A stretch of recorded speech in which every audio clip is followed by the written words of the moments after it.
നമ്മൾ എന്തിനാണ് ഇവിടെ കൂടിയിരിക്കുന്നത് എന്നുള്ളതിൻ്റെ കൃത്യമായിട്ടുള്ള ധാരണ വേണം.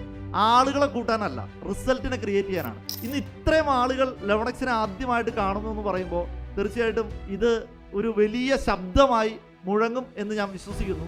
അത് ലെവണക്സിൻ്റെ മാർക്കറ്റിങ്ങിന് വേണ്ടി ചോദിക്കുന്നതല്ല, നിങ്ങളുടെ അക്കൗണ്ടിലെ റിസൾട്ട് മാത്രമാണ് നമ്മളെ സംബന്ധിച്ചിടത്തോളം റിസൾട്ട്.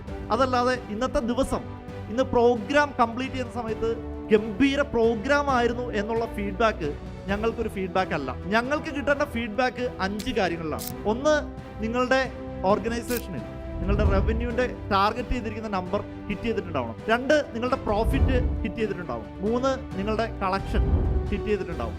4, നിങ്ങളുടെ കസ്റ്റമേഴ്സിൻ്റെ എണ്ണം എത്രയാണോ ഫിക്സ് ചെയ്തിരിക്കുന്നത് അത് ഹിറ്റ് ചെയ്തിട്ടുണ്ടാവും. 5, ഒരു ബിസിനസ് ഓണർ എന്നുള്ള രീതിയിൽ നിങ്ങളുടെ ടീമിൻ്റെ റെസ്പോൺസിബിലിറ്റിയാണ് നിങ്ങൾക്ക് പ്രോപ്പറായിട്ട് ഫണ്ട് വിഡ്രോ ചെയ്ത് നിങ്ങളുടെ പേഴ്സണൽ അക്കൗണ്ടിലേക്ക് എടുക്കാൻ പറ്റുക എന്നുള്ളത്.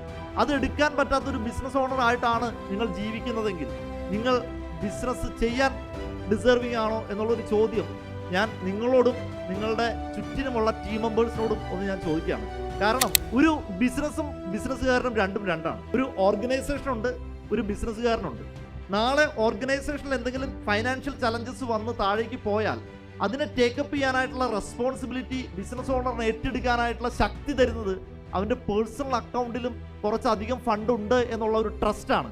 അത് ഉണ്ടാക്കി കൊടുക്കാനായിട്ടുള്ള റെസ്പോൺസിബിലിറ്റി ടീം മെമ്പേഴ്സിനുണ്ട്.